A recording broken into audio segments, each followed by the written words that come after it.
വിശുദ്ധ മത്തായി എഴുതിയ സുവിശേഷം അദ്ധ്യായം 17.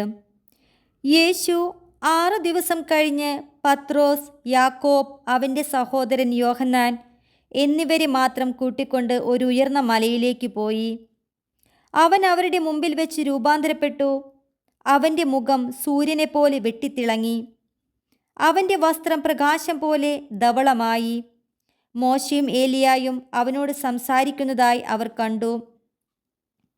പത്രോസ് യേശുവിനോട് പറഞ്ഞു, കർത്താവേ, നാം ഇവിടെയായിരിക്കുന്നത് നല്ലതാണ്. നിനക്ക് സമ്മതമാണെങ്കിൽ ഞങ്ങൾ ഇവിടെ 3 കൂടാരങ്ങൾ ഉണ്ടാക്കാം. ഒന്ന് നിനക്ക്, ഒന്ന് മോശയ്ക്ക്, ഒന്ന് ഏലിയാക്ക്. അവൻ സംസാരിച്ചു കൊണ്ടിരിക്കുമ്പോൾ ശോഭയേറിയ ഒരു മേഘം വന്ന് അവരെ ആവരണം ചെയ്തു. മേഘത്തിൽ നിന്ന് ഇങ്ങനെയൊരു സ്വരമുണ്ടായി: ഇവൻ എൻ്റെ പ്രിയപുത്രൻ, ഇവനിൽ ഞാൻ പ്രസാദിച്ചിരിക്കുന്നു. ഇവൻ്റെ വാക്ക് ശ്രവിക്കുവിൻ. ഇതു കേട്ട ക്ഷണത്തിൽ ശിഷ്യന്മാർ കമിഴ്ന്നു വീണു.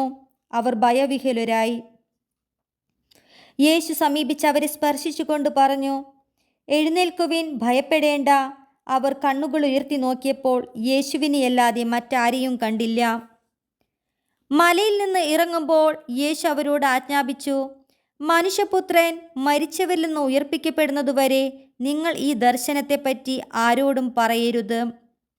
ശിഷ്യന്മാർ അവനോട് ചോദിച്ചു, ആദ്യം ഏലിയ വരണമെന്ന് നിയമജ്ഞർ പറയുന്നത് എന്തുകൊണ്ട്?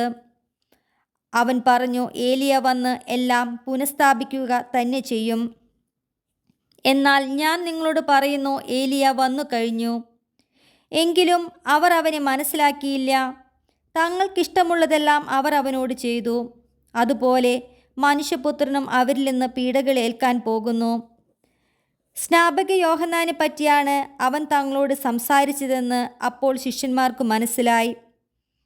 അവർ ജനക്കൂട്ടത്തിൻ്റെ അടുത്തേക്ക് വന്നപ്പോൾ ഒരാൾ കടന്നു വന്ന് അവൻ്റെ സന്നിധിയിൽ പ്രണമിച്ചുകൊണ്ട് പറഞ്ഞു, കർത്താവേ, എൻ്റെ പുത്രനിൽ കനിയണമേ.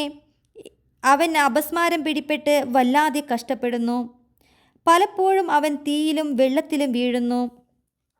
ഞാൻ അവനെ നിന്റെ ശിഷ്യന്മാരുടെ അടുത്ത് കൊണ്ടുവന്നു, പക്ഷേ അവനെ സുഖപ്പെടുത്താൻ അവർക്ക് കഴിഞ്ഞില്ല. യേശു പ്രതിവചിച്ചു, വിശ്വാസമില്ലാത്തതും വഴിപിഴച്ചതുമായ തലമുറയെ, എത്രനാൾ ഞാൻ നിങ്ങളുടെ കൂടെയുണ്ടായിരിക്കും? എത്രനാൾ ഞാൻ നിങ്ങളോട് ക്ഷമിച്ചിരിക്കും? അവനെ ഇവിടെ എൻ്റെ അടുത്ത് കൊണ്ടുവരിക. യേശു അവനെ ശാസിച്ചു. പിശാച് അവനെ വിട്ടുപോയി. തൽക്ഷണം ബാലൻ സുഖം പ്രാപിച്ചു. അനന്തരം ശിഷ്യന്മാർ തനിച്ച് യേശുവിനെ സമീപിച്ചു ചോദിച്ചു, എന്തുകൊണ്ടാണ് അതിനെ ബഹിഷ്കരിക്കാൻ ഞങ്ങൾക്ക് കഴിയാതെ പോയത്? യേശു പറഞ്ഞു, നിങ്ങളുടെ അല്പവിശ്വാസം കൊണ്ട് തന്നെ.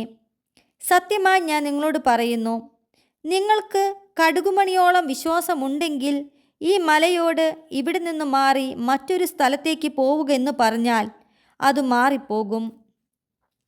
നിങ്ങൾക്ക് യാതൊന്നും അസാധ്യമായിരിക്കുകയില്ല. അവർ ഗലീലിൽ ഒരുമിച്ച് കൂടിയപ്പോൾ യേശു അവരോട് പറഞ്ഞു, മനുഷ്യപുത്രൻ മനുഷ്യരുടെ കൈകളിൽ ഏൽപ്പിക്കപ്പെടാൻ പോകുന്നു. അവർ അവനെ വധിക്കും, എന്നാൽ 3-ാം ദിവസം അവൻ ഉയർപ്പിക്കപ്പെടും. ഇത് കേട്ട് അവർ അതീവ ദുഃഖിതരായി തീർന്നു. അവർ കഫർനാമിലെത്തിയപ്പോൾ ദേവാലയ നികുതി പിരിക്കുന്നവർ പത്രോസിൻ്റെ അടുത്ത് ചെന്ന് ചോദിച്ചു, നിങ്ങളുടെ ഗുരു നികുതി കൊടുക്കുന്നില്ലേ? അവൻ പറഞ്ഞു, ഉവ്വ്. പിന്നീട് വീട്ടിലെത്തിയപ്പോൾ യേശു ചോദിച്ചു, ശിമിയോനെ, നിനക്ക് എന്തു തോന്നുന്നു? ഭൂമിയിലെ രാജാക്കന്മാർ ആരിൽ നിന്നാണ് നികുതിയോ ചുങ്കമോ പിരിക്കുന്നത്? തങ്ങളുടെ പുത്രന്മാരിൽ നിന്നോ അന്യരിൽ നിന്നോ?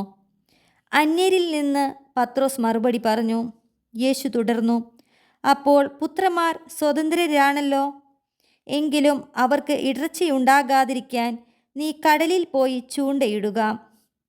ആദ്യം ലഭിക്കുന്ന മത്സ്യത്തിൻ്റെ വായ് തുറക്കുമ്പോൾ ഒരു നാണയം കണ്ടെത്തും. അതെടുത്ത് എനിക്കും നിനക്കും വേണ്ടി അവർക്ക് കൊടുക്കുക.